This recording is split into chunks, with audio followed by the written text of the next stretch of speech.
Okay, Bismillahirrahmanirrahim. So, this video has less to do with the ideology and philosophy of feminism. More specifically, third wave radical feminism, if you want to use those words. This video has more to do with Muslims who don't understand the word feminism and just throw it around so illogically and irrelevantly. And also, this video will also cover how many Muslims can't see the double standards and hypocrisy when it comes to us Muslim men. Not specifically me, but Muslim men that I'll talk about later on in this video. Just a few disclaimers before I begin. This video isn't to say that all Muslim women are, that they're complete angels and innocent and pure. That's far from the case. That's not what I'm arguing at all. So, those anti-feminist Muslims who want to call me a simp or a white knight, you can just, stop right there. Before I get to the main points of this video, I want to say that I myself am a critic of feminism. Okay, I live in the West. I had to take women's studies when I was in university. It was a requirement. So yeah, I am a critic of feminism, but it's more to do with third wave feminism here in the West. There is an important distinction here. Many Muslims fail to realize that feminism in the West and feminism in Muslim countries, it's not the same thing at all. Okay?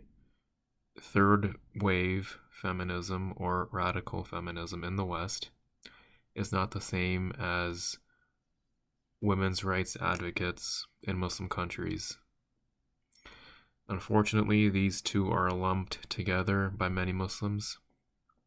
More specifically, those who are members of the incel red pill Muslim movement, the Muslim category of incel red pill, as well as Salafis and also the holier than thou women. Okay.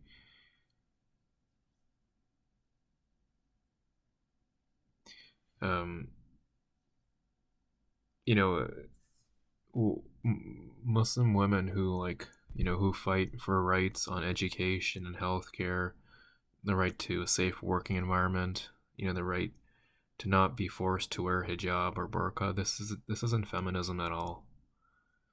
Okay, but unfortunately, many anti-feminist Muslims will say this is feminism. It's stupidly they'll say it's feminism. It makes no sense often, but okay.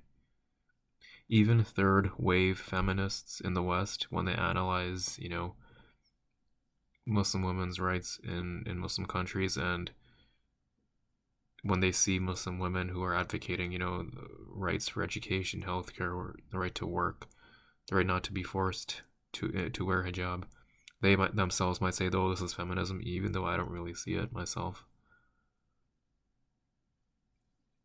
Point is, both the third wave feminists in the West and anti-feminist Muslims will call these Muslim women who are fighting for rights as feminists.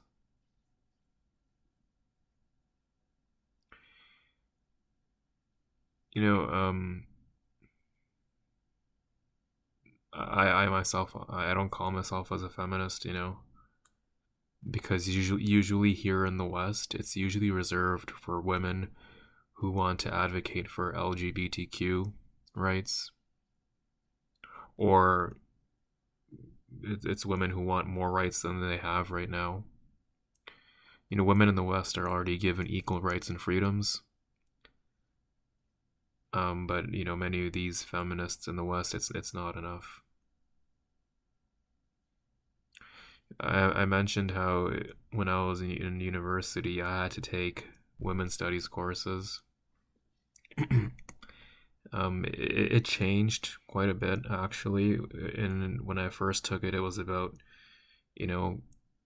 giving women more rights and freedoms, even though in the West women already have equal rights and freedoms. And then later on, when I was ending my university, these courses, they shifted from that to study just about LGBTQ people. And then women's studies kind of got renamed as gender studies. So that gender studies course and its focus on LGBTQ, that's kind of taken over what used to be women's studies. And also when I was taking these women's studies, a lot of it, to be honest, didn't make a lot of sense. Because I said, women in the West already have equal rights and freedoms. Even, my class, which is full of white liberal people, they would think the same, It's just a course they have to take. It makes no sense. But they have to take it.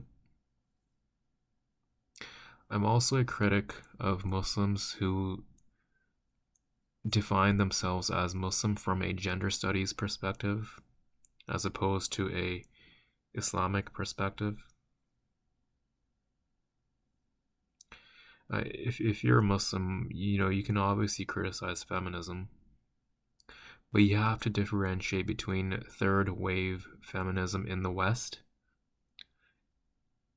and what many Muslim women advocate for.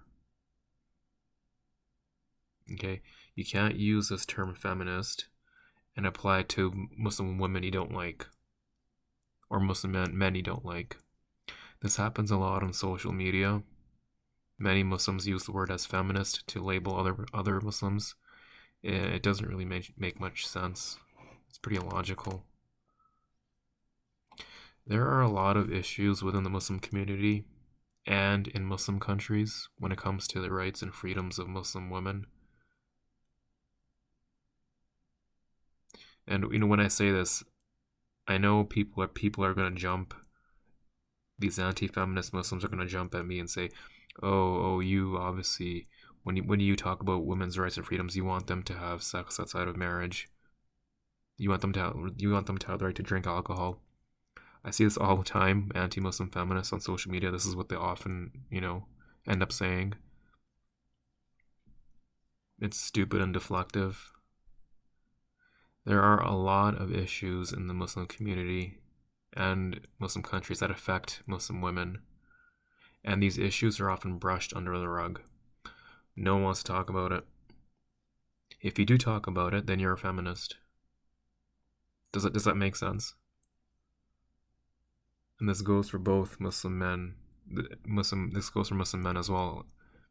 If I, as a Muslim man, talk about, that we need to talk about the issues that affect Muslim women, on social media, I get labeled as a feminist.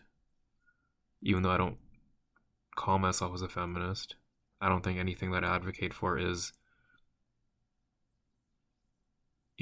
worthy of being called feminism.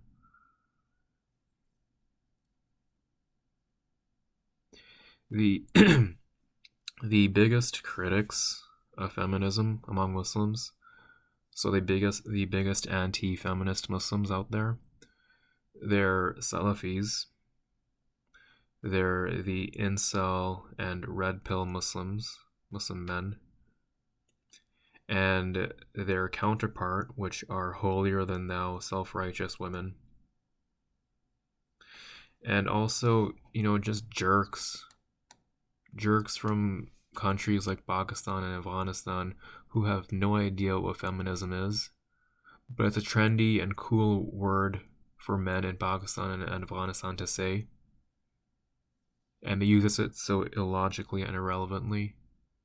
I've taken screenshots. I've linked numerous times on my Twitter and on my blog where Pakistani, Afghan, and Arab males on social media, they illogically throw the word feminism around. They think they're being, cool and smart, but it's just hilarious and just sad. Of the numerous times that I have shown this on my Twitter and social and blog, you can see how it's men, Muslim men, who call women feminists if they oppose things like honor killings. So Pakistani and Afghan males are notorious for being open supporters of honor killings. I've linked to this repeatedly. I've taken screenshots of this repeatedly.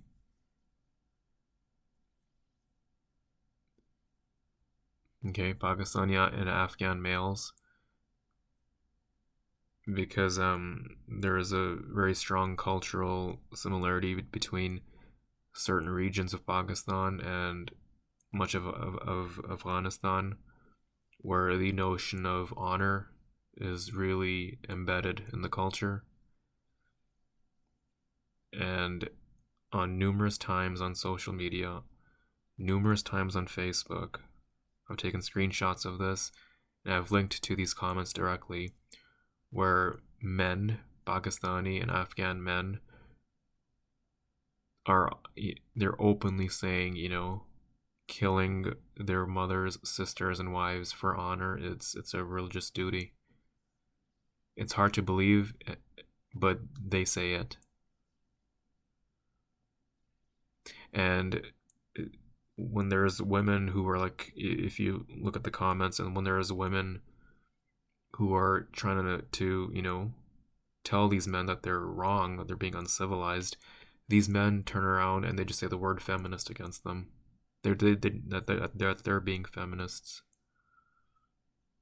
If you oppose honor killings, if you oppose domestic violence and forced marriage, then you're just a feminist.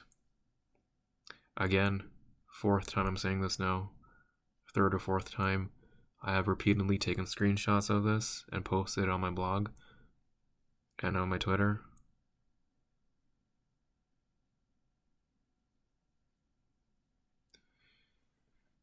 I mentioned, among the biggest critics of feminism, it also includes the red pill incel men go their own way Muslims, and also their counterparts, the holier than thou self-righteous women.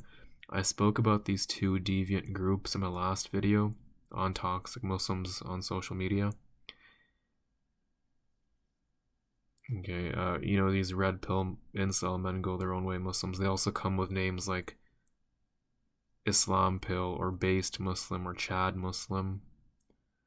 Any Muslim group or username on social media that has words like based or pill, they're a psychotic incel people. And incel Muslims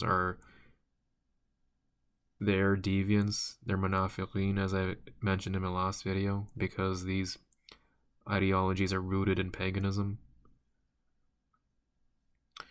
I mentioned how they taunt and troll Muslim women and Muslim men who are weak.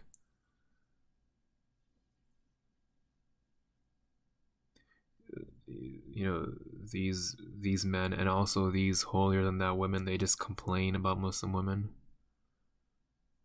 They run a lot of fake stories about them too. I've seen red pill Muslims who look for stories on social media, and the thing is that these stories, they're often written by Hindus and Christians who are just trying to troll Muslims. The stories are usually about, Muslim women wanting to lose their virginity or drink or do drugs.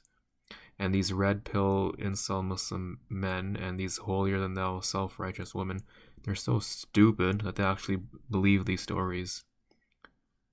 They're so stupid that they fail to realize that Muslim men are the biggest sinners. It's not women.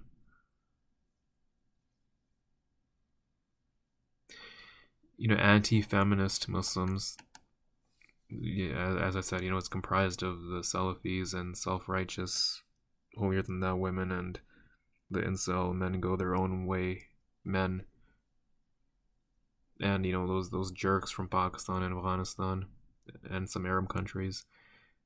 So these anti-feminist Muslims, they usually hold the belief that women are inherently evil and they must be controlled. This is a biblical belief. It's in the Bible that women are evil, and somehow it's made its way onto Muslims. It somehow made its way onto our beliefs. Somehow somebody decided to mix this in with our religion, and many Muslims believe it. These anti-feminists hold the idea that Muslim women can't tell what is haram. This is a message that, Salafis and incel and holier than thou women, this is the message they give all the time on their social media. Their inspiration is weak hadiths or hadiths out of context. And, unfortunately, there are weak hadiths that don't paint a good picture about women, but they're weak. They're weak hadiths. But the thing about Salafis and the incel Muslim men and the women, holier than thou women, they don't really care. As long as it elevates their own status, as long as they get to troll other Muslims, they'll use a hadith even if it's weak. Speaking of hadiths about women, if you just on YouTube, you can search up Mufti Abu Layth and Dr. Shabir Ali on these weak anti-women hadiths and how they're very biblical and they have no basis in Islam.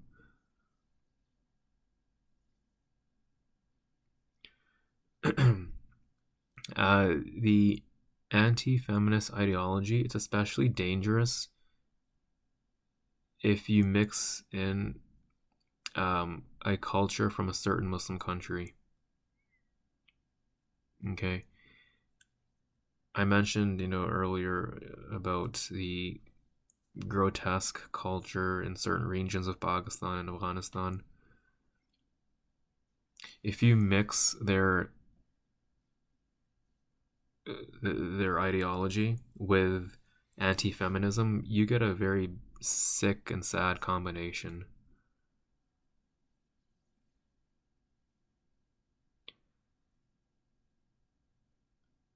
Okay, if you many Muslim countries, unfortunately, have a very toxic, masculine, toxic patriarchal culture, and you mix in men go their own way, incel, and anti-feminist ideology, it creates a bad combination. It creates even more insecure and fragile men. It creates even more pathetic, holier than thou women. And yeah, you know what? Islam, to an extent, is patriarchal. And there's nothing really wrong with that. But it isn't toxic patriarchy or toxic masculinity, okay? These come from, tribal and cultural values, and not Islam.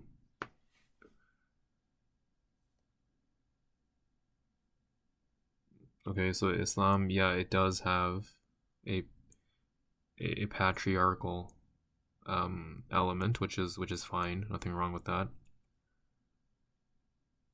I don't even think that secular and liberal Muslims would object to that. But it isn't toxic. It's not supposed to be toxic. The toxic part comes from unfortunate tribal culture from Pakistan and Afghanistan, for example. And it unfortunately also comes from the sick, degenerating ideology of incel and men go their own way and red pill. And of course, the holier than thou, self-righteous women. Something these anti-feminist Muslims, one example that they like to bring up is they don't want women to work outside the homes. they don't want Muslim women to be without hijab or niqab. You can see my previous video that I did how how hijab is not mandatory. But they'll use out of context verses and weak hadiths or hadiths out of context to prove their points on how women should stay at home, women should wear niqab or hijab.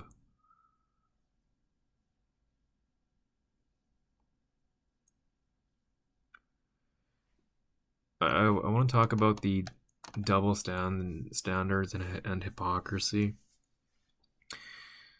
So we live in a world right now, in this century, in this 21st century, where Muslim men, we get to do whatever we want to. We can get away with any sin if we want to, and easily. No one keeps a tab on Muslim men. No one closely watches what we're doing. On social media, there are so many hypocrite Muslim men. Okay, these are the men who are usually clean shaven. Their profile pictures will show they're clean shaven. They might have tattoos. They'll be wearing Western clothes. They might even have their complete aura uncovered. So they'll be wearing, they could be wearing, tight muscle shirts. They could be showing off their bare chests and, their six packs. And it's, you do see a lot of times that it's these men who will lecture women, Muslim women, on how they should be, how they should dress and behave. It's kind of hilarious, isn't it?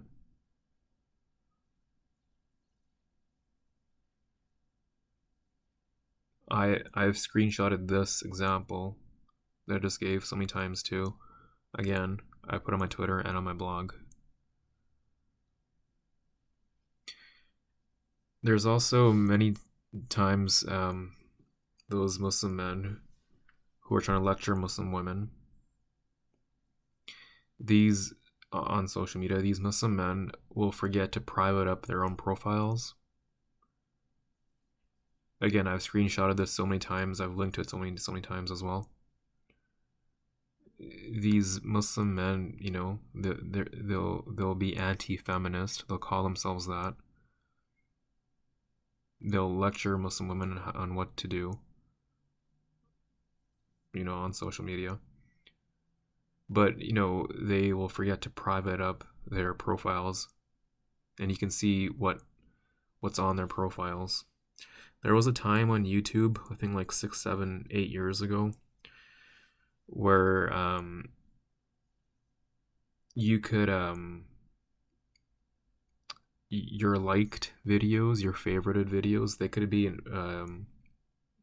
publicly seen unless you privated it up.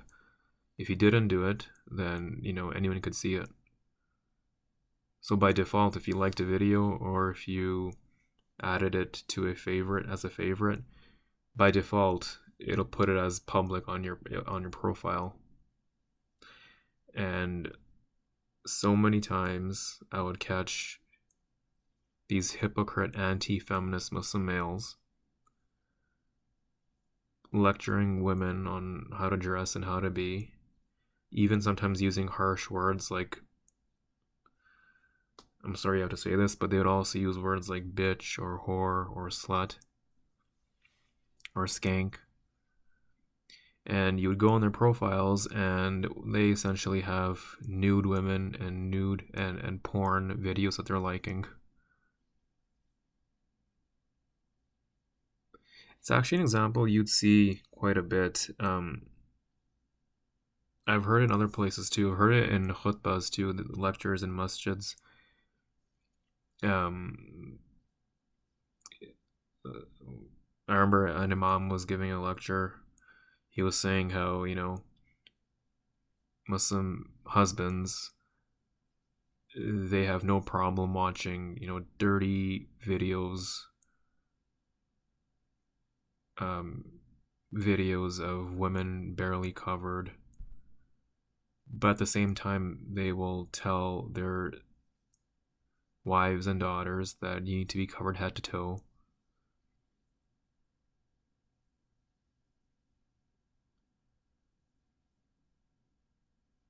Yeah, at first I didn't understand it, but now I do.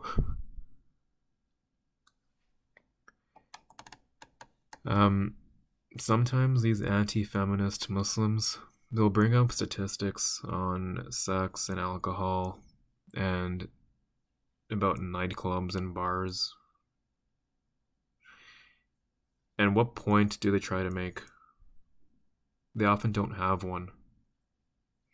They want to talk about all kinds of sinful behaviors and hope someone will somehow find a link between this and feminism. Okay, they stupidly somehow want to link Muslim women who work outside of their homes, who don't wear a hijab. They stupidly want to link it with alcohol and nudity and strip clubs. And they want this link to be somehow associated with feminism.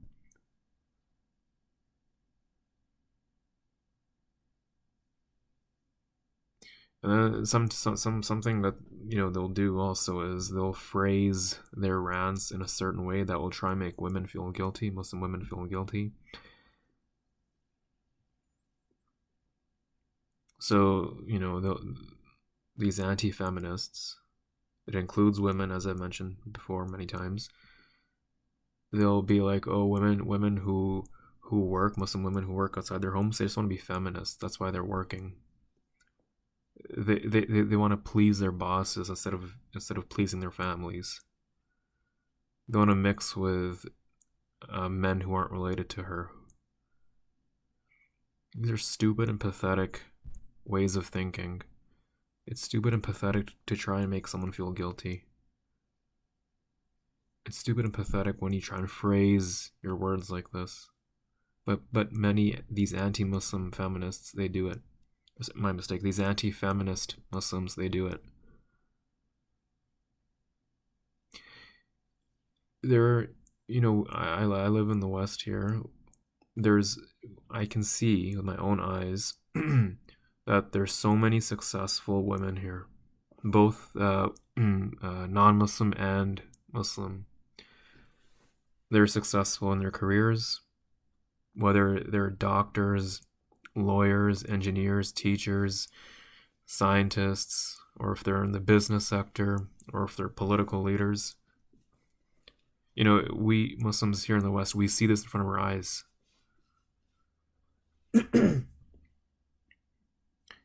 We can see Muslim women being very successful in these fields. Clearly, Allah gave women the intellect and skill to succeed. So if you want to deny this, if you want to fight it, well, you're basically going against Allah. You're basically going against God.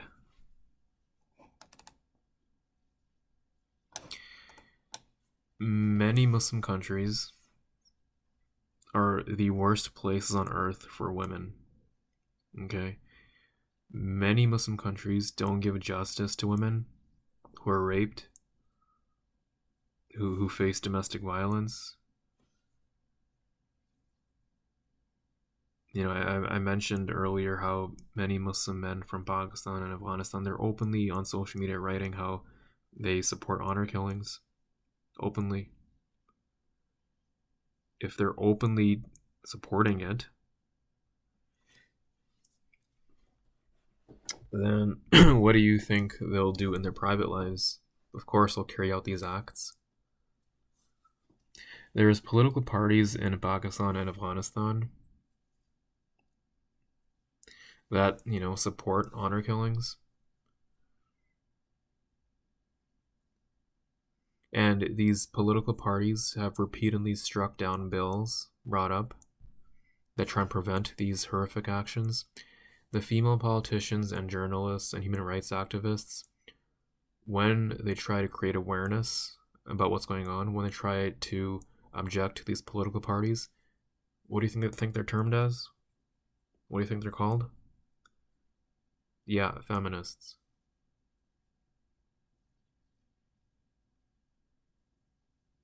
I'm just going to reiterate again about the incel and red pill Muslim men. They're essentially a male version of radical third wave feminist women.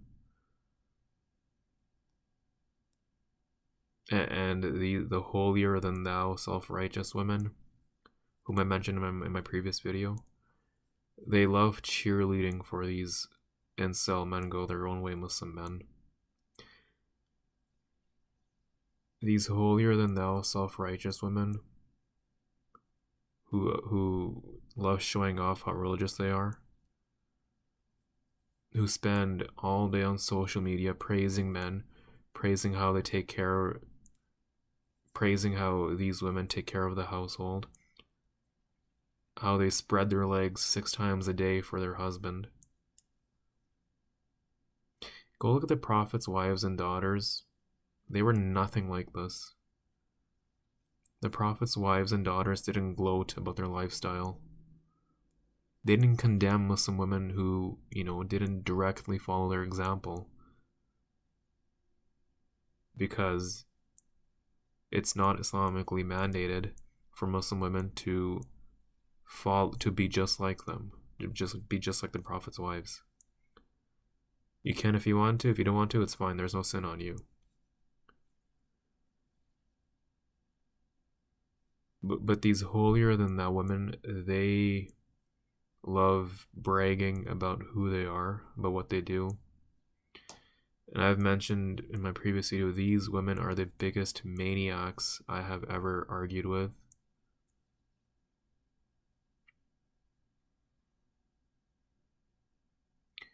These women, they see themselves as superior, and they love attacking other Muslim women who aren't like them.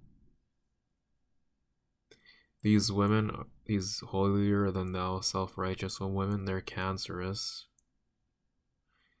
because they are the ones doing the job of raising children, and this is exactly how they plan on raising them. These self-righteous holier than thou women, they upped their game after the Taliban and ISIS came to power. I mentioned in my last video about the flood of ISIS supporters that raided online Islamic forums back in 2014 and 2015. There were a lot of women among these ISIS supporters. They wanted to show their support. They wanted everyone to know what kind of women they are. They wanted everyone to know that they love their husbands having other wives.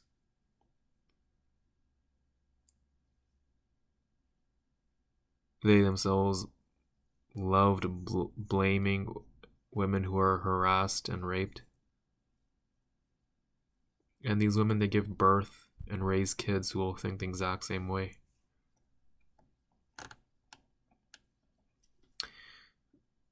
There's many social media pages on Twitter and Facebook that are titled Muslimas against feminism, or Muslim women against feminism. These pages are usually owned by these self-righteous women.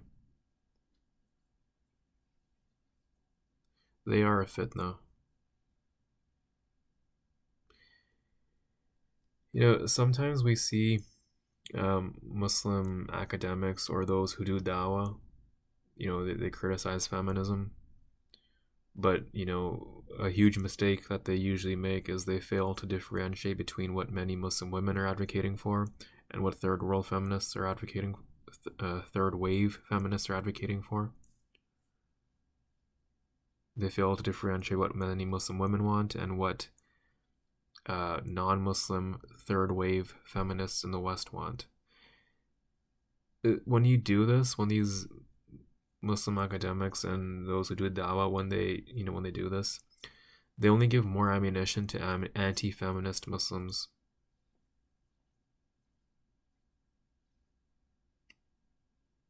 Who also lack the IQ to differentiate between what Muslim women are advocating for and what pink-haired, overweight, third-wave feminists in the West are advocating for.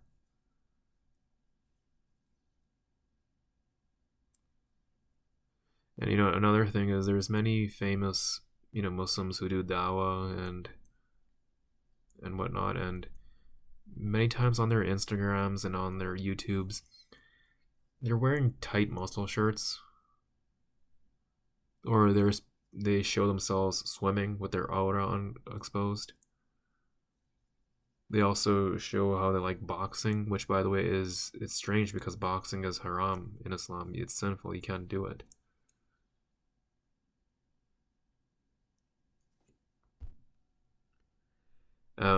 Many times these anti-feminist Muslims, they'll link to articles written by feminists in the West, written by anti-feminists in the West. So many times these anti-feminist Muslims, they'll link to articles on their social media accounts. They'll link to articles written by anti-feminists who are living in the West.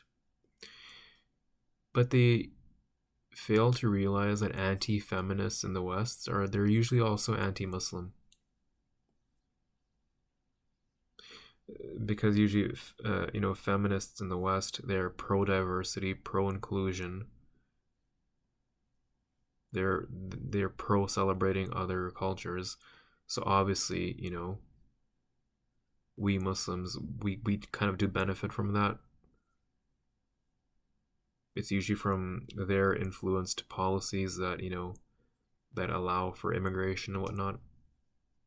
So these anti-feminists in the West, they are usually anti-Muslim too.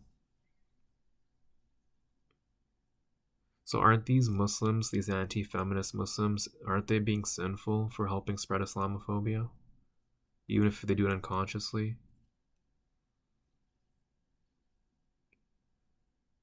They should know that these anti-feminists in the West, they are Islamophobic. Yet these anti-feminist Muslims have no problem linking to them. Another thing is, anti-feminists in the West, they often don't oppose equal rights and freedoms for women. But anti-feminist Muslims do. They oppose equal rights, equal opportunity, equal freedoms for women.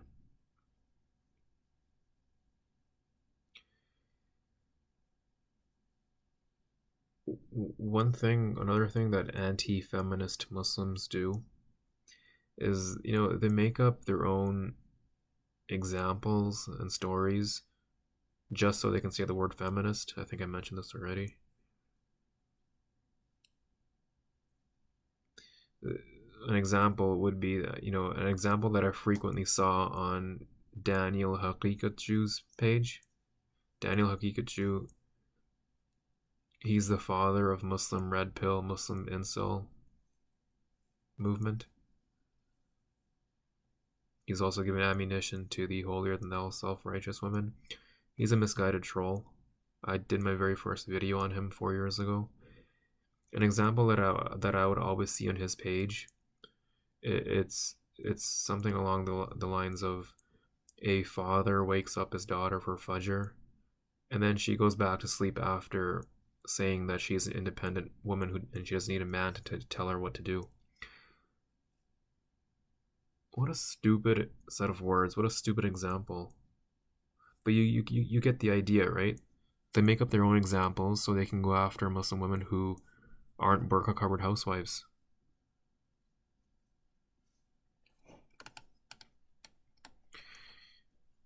In the case of abortion, anti-feminist Muslims, they oppose it. Now, Islam does allow abortion in certain circumstances, like rape and incest, and if there's a threat to mother's life.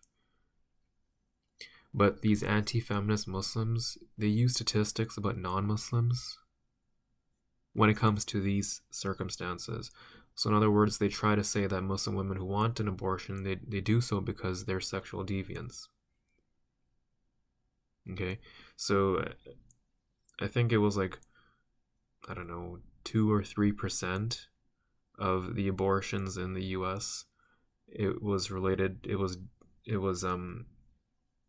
done because the case involved rape or incest, or if there's a threat to a mother's life. And Islam does allow these abortions in these certain circumstances. But the way that these anti-feminist Muslims, when the way that they phrase abortion is, the way that they talk, they'll say it's always disallowed in all circumstances. And any Muslim woman or who wants to advocate for this, or any Muslim who wants to advocate for abortion, they do so because they want sexual deviancy to be around.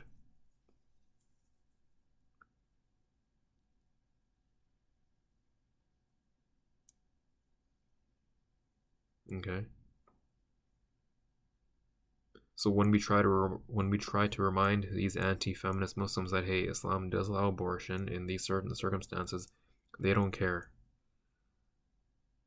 They use statistics about non-Muslims, the 3% of abortion in those specific circumstances among them, and they'll say that you just want abortion because you want to live a sexually deviant lifestyle.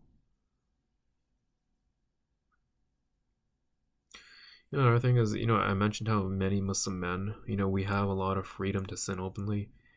Many Muslim men, and I say this as a Muslim man who is, regularly in the company of Muslim men, who sees what Muslim men post on their social media. I know many Muslim men here in the West commit zina. I know many of them have girlfriends, and they're having sex with them. I know many Muslim men in the West here have sex outside of marriage. With their non-Muslim girlfriends. Okay, when I was in high school, university, when I was at my work, I saw Muslim men regularly chase after white non-Muslim girls and have them as their girlfriends. And they do it openly because the Muslim community doesn't really care about what Muslim men do. I myself can post on social media, if I wanted to, about having a non-Muslim girlfriend or drinking alcohol, and no one from the Muslim community would say anything. They would either support my action or they'll just overlook it. Obviously, a Muslim woman would not be able to do that because all hell would break loose. I'm just trying to show that there's hypocrisy and double standards. Obviously, this is all wrong, but I'm just showing that there's, double standards. Many Muslim men do get their girlfriends pregnant, and many Muslim men are for abortion because this way it'll save them from having to pay child support or having to openly admit that they got a girl pregnant out of wedlock. But these anti-feminist Muslims, they won't talk about this. They think that abortion is something that only Muslim women want to advocate for. More specifically, feminist Muslim women. But as I described several times, that they often, are incorrect in using that term.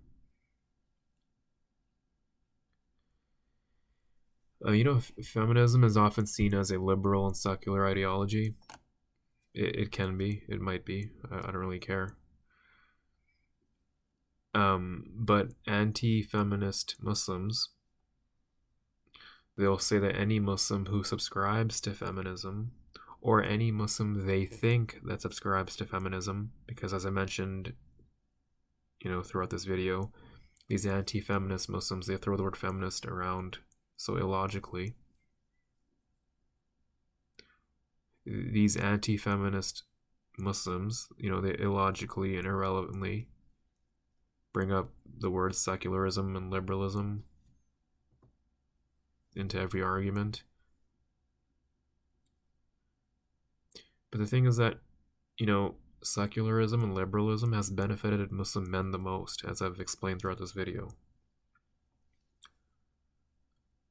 Okay, that's why Muslim men can take as many selfies in Western clothes, in Western hairstyles as they want to on social media. They can openly chase non-Muslim girls at the same time they can try and tell Muslim women how to behave.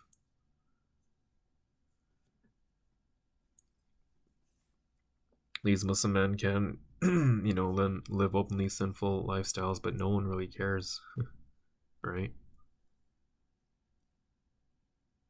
Another example is business. Many Muslim men they're far more likely than women to engage in haram business transactions like, interest and mortgages and selling alcohol. But, no one says anything. No one from the community says anything. Even if they disapprove of it,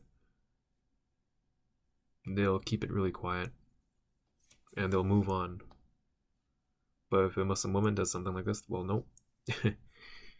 You will hear about it in every single community.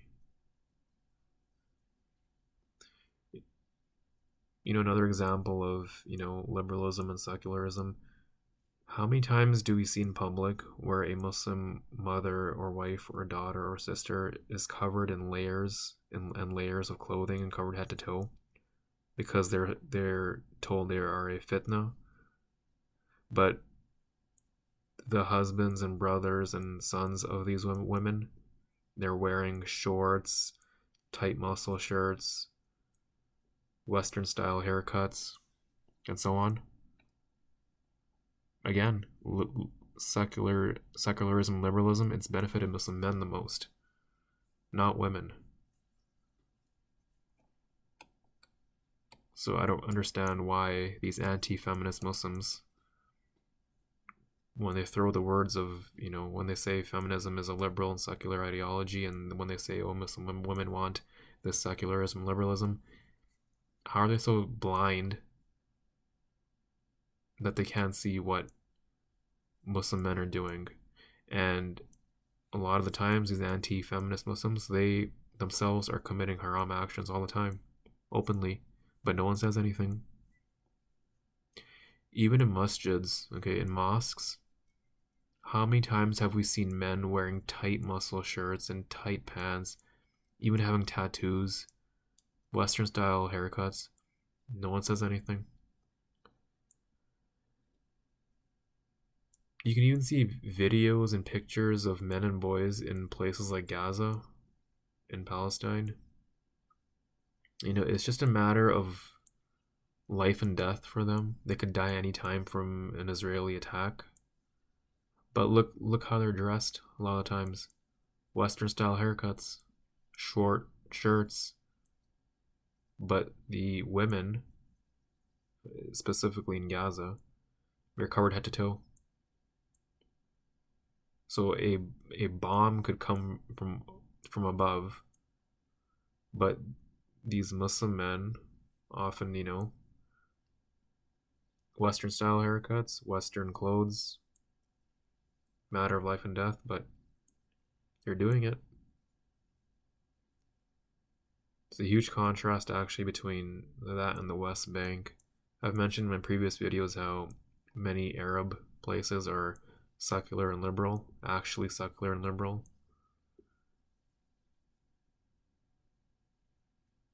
But yeah, anyways, I'm just saying, matter of life and death, and the Muslim men are living very Western lifestyles. There's so many famous Muslim men who are actors and athletes and journalists and politicians and comedians who openly live secular and liberal lifestyles, and no one says anything. Here are several examples. There's Amir Khan. He's a boxer from the UK. There's so many pictures of this guy at nightclubs and bars, and with women who are not his wife, and no one says anything. But his wife, she is often trolled by Muslims, more specifically Pakistanis, more specifically selfie-loving, clean-shaven Pakistanis. They often troll her for not living a quote-unquote Islamic lifestyle. Meanwhile, this guy is openly cheating on his wife. He's openly at bars and nightclubs, and he's often praised by many Muslim organizations for being an example for the youth. Another example is Ozil, Mesut Ozil. I think that's how you pronounce his name. He's a Turkish soccer player, Turkish football player. He gets praised from a lot of Muslim organizations. He I think they praise him for because he said he reads the Quran daily and he fasts. But why does he have an earring? Why is he dating a non-Muslim woman? Why did he previously date a non-Muslim woman? Why is he currently dating a non-Muslim woman? Like, where is the outrage over this? Why is he seen as an example? How about Dave Chappelle? Okay, I watch Dave Chappelle. But there is an Islamic channel, I think it's called Islam on Demand or Islam channel on YouTube. And they had a short clip of Dave Chappelle. I think he was on their show years ago or something. An Islamic channel supporting Dave Chappelle. Dave Chappelle's a comedian. All he does is talk about sex, drugs, and alcohol. That's all he does. And an Islamic channel is supporting him. What about popular YouTubers like Adam Saleh and Kareem Jovian? These two Muslim males do a lot of cringe things in public, a lot of haram things. Very popular among Muslims, and who calls them out? No one. How about Habib, the MMA fighter? Muslims all over the world praise him. But for what exactly? His aura is exposed. The parts he's supposed to cover Islamically, they're exposed. He beats other people bloody, breaking their bones for money and fame. Isn't this haram? But who's going to say it? The point I'm trying to make is that, liberal and secular ideology, it's given Muslim men many freedoms. It has not benefited Muslim women. It's benefited Muslim men. It's given many Muslim men, the right to commit many haram actions.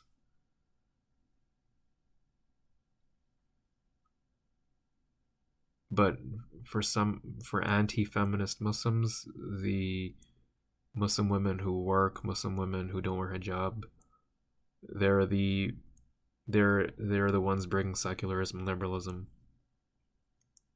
into the Muslim community, and not these Muslim men. I'm just going to end here by saying, here's a fact. Many Muslim women in the West, they do live better lives, safer and happier lives than in Muslim countries. Anti-feminist Muslims like the incel and red pill and holier than thou women and Salafis, they'll say the West is bad for women.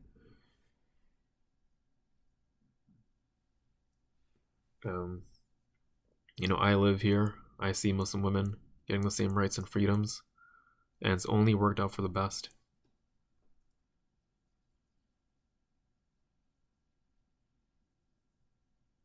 The worst countries on earth are Muslim countries, many of them.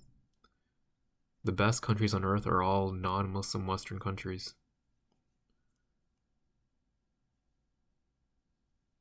Okay, in many Muslim countries, women can't ride bikes. Women can't play sports. But many Muslim women in the West, they can easily do it here. So I have no idea why anti-feminist Muslims bring the arguments that they do, because it makes no sense.